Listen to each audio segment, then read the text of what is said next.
So we have the results from the Brexit vote, and the people of Britain have decided to leave the European Union. So they won with about 52% of the vote, beating Remain by over 2 million votes.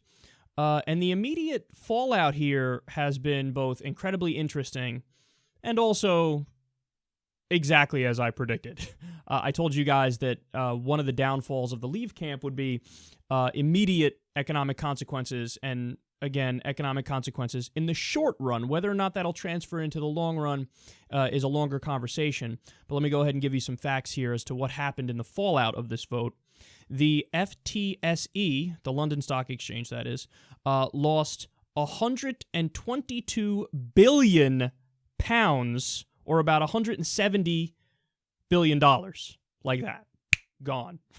That's incredible. That is a gigantic plunge.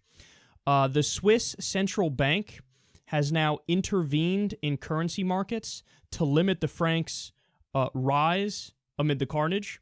So they're basically controlling their own currency because it's going haywire as a result of what happened here with the Brexit vote. The UK could now lose its AAA credit rating, which would be a disaster, of course, if they do. The pound plunged to, get this, a 31-year low. They say it went down the equivalent of 18 cents. Oh, for one night, that is unbelievable. Even some online currency sales were totally suspended. And overnight, Britain lost its place as the 5th biggest economy in the world. It's now been replaced by France. So this is big news. This is big news. But again, look, it really was predictable in the sense that the markets were going to react harshly if indeed they decided to make this change and leave the European Union. So leading up to the vote, you had the pound was actually surging because everybody thought that, Remain is going to win, because I think the most recent polls indicated that Remain was going to win. So the pound rallied, and then that was destroyed, and then some, and now it's at a 31-year low.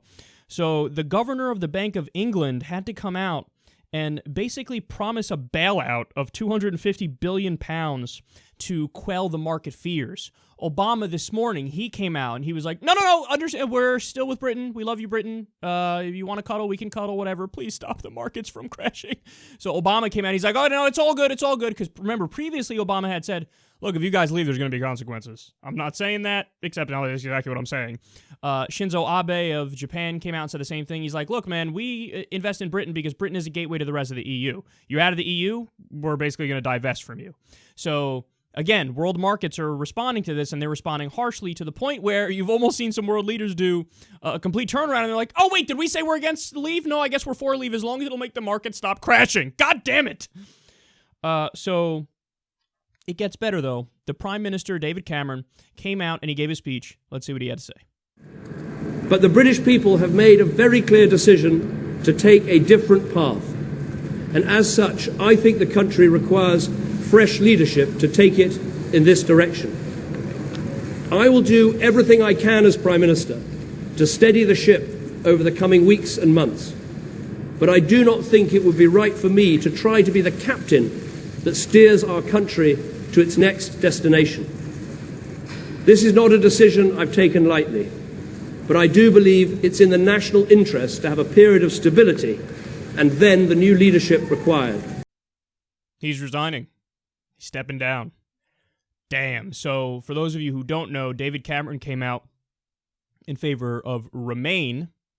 You also had the head of the Labour Party, Jeremy Corbyn, favor Remain. And you had, it was UKIP and the far-right parties who were like, okay, we want to go. So with them losing, he's like, all right, well, I guess I'm going to step down here. Now, not only that, Nigel Farage, one of the leaders of the Leave movement, went on TV this morning, and there's already some backpedaling over some of the promises that the Leave campaign made. The £350 million a week we send to the EU, which we will no longer send to the EU, can you guarantee that's going to go to the NHS? No, I can't, and I would never have made that claim. That was one of the mistakes I think that the Leave campaign made. Hang on a moment, that was one of your adverts. Well, it wasn't one of my adverts, I can assure you. Well, that was one of the Leave campaign's adverts. That money was going to go to the NHS. And I think they made a mistake. That's why many people have voted. They made a mistake in doing that. But what I can tell you is we have a nice featherbed. After 17 million people have voted for Leave, I don't know how many people voted on the basis of that advert, but that was a huge part of the propaganda. You're now saying that's a mistake. We have a £10 billion a year, a £34 million a day featherbed that is going to be free money that we can spend on the NHS, on schools, or whatever it is. But you're not guaranteeing that that money, as promised, will go to the NHS. You must understand, I was ostracised by the official Leave campaign and as I've always done, did my own thing. Do you think there are other things that people will wake up this morning and find out aren't going to happen as a result of voting this way? Well, I tell you what they will find out, that we're back to being a normal country, in charge of our own laws, and able to start making our own relationships with the rest of the world, maybe even re-engaging with the Commonwealth. So, it's going to be a weird next few years because as a result of this, Britain basically needs to renegotiate all of its trade deals with the EU. Remember, over 50% of their exports go to other EU countries. So they're going to have to renegotiate their trade deals, try to get a good deal that's either equal to or better than what they have now, which might prove difficult because the EU has showed signs that now they might be punitive as a response to this. So it's not like, okay, you did the vote and then now freedom and everything's hunky-dory. And a lot of the arguments that were in favor of Leave, I mean, they were iffy to begin with because it wasn't like the outcomes that they said would happen are guaranteed to happen, like basically what he's alluding to here with funding the NHS more. So one of the arguments was sovereignty and border control and immigration and stuff like that. But again, understand that you still need to trade economically. And in order to trade economically, still many of your exports, over 50% of your exports go to the rest of the EU countries. They could just say to you, we're not going to trade with you unless you keep the borders the same as they are right now. In which case, you made this move to have more control of your borders. And then they tell you, well, if you want to even have a basic functioning economy, you're going to have to leave the borders as they are right now. So you left to control your borders, but effectively you're still not going to be able to control them as much as you want to control them. So it's tough, man. It's tough. And I don't want to, boil down the Leave campaign to only people on the far right and bigots and xenophobes and stuff like that, because that's not true. There's also many people on the populist left who are like, no, we should leave. So, for example, George Galloway was in favor of the Leave campaign, among many others. It's not just him. And they make an argument that's kind of a mirror image of one of the arguments that the right-wing Leave people make, which is, look, we're prevented by the EU from making radical left-wing change, too. Because if we decide to make a radical left-wing change and go further left, well, we can't do that because there's still EU bureaucracy that we have to deal with, and we're not really calling all the shots. So it's really not as simple as, and I'm seeing this a lot on Twitter, and it's kind of sickening, where people are just trying to boil this down in a really partisan, hacky way, where it's like, all good left-wingers are for Remain, and that's the end of the conversation, yeah. And, all good right-wingers are for Leave, and that's the end of the conversation. No, there is a little bit of crossover. Statistically, overall, yes, it is true that people on the right, or the far right, I should say, more favor leaving, and people on the left and younger people more favor staying, but there is some political crossover here, and that shouldn't be overlooked.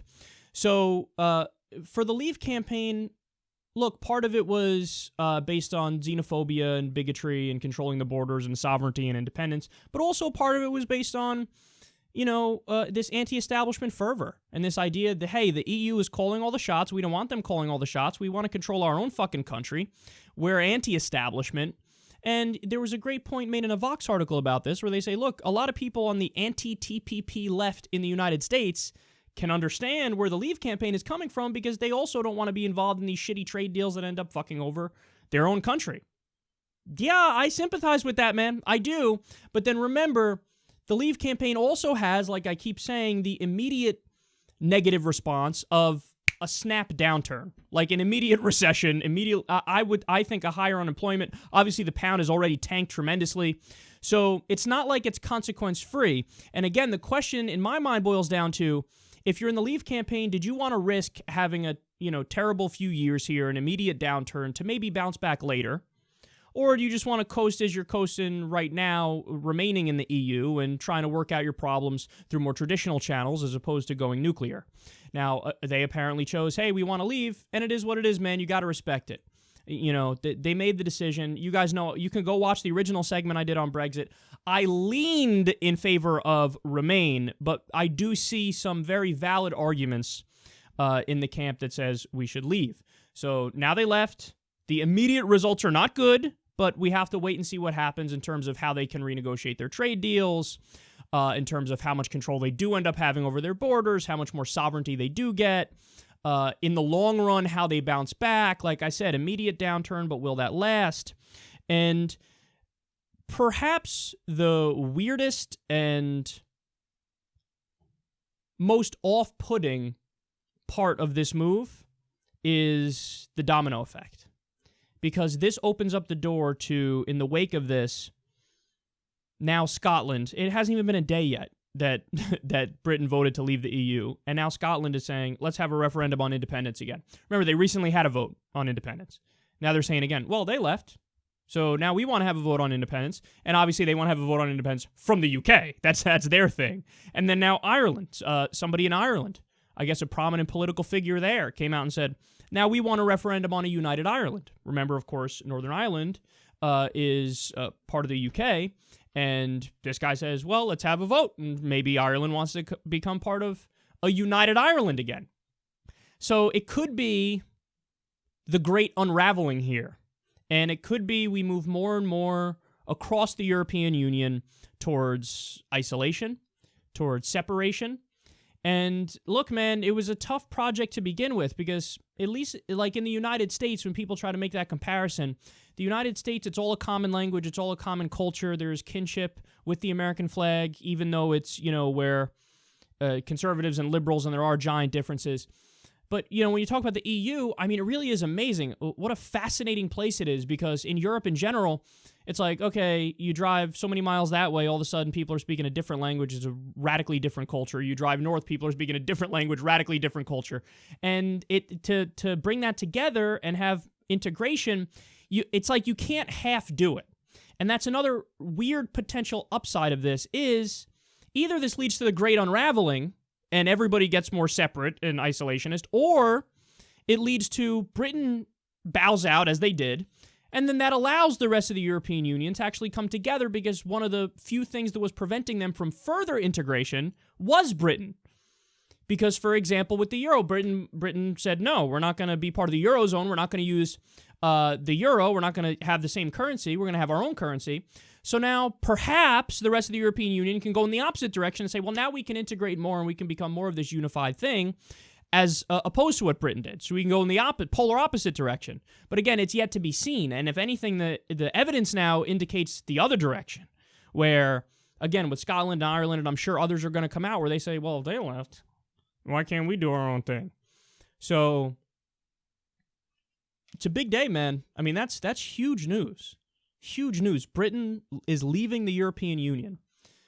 So we'll see what happens in the long run. They could bounce back. They could be better off. We don't know. But in the short run, the facts show that this does have the immediate downturn effect as predicted.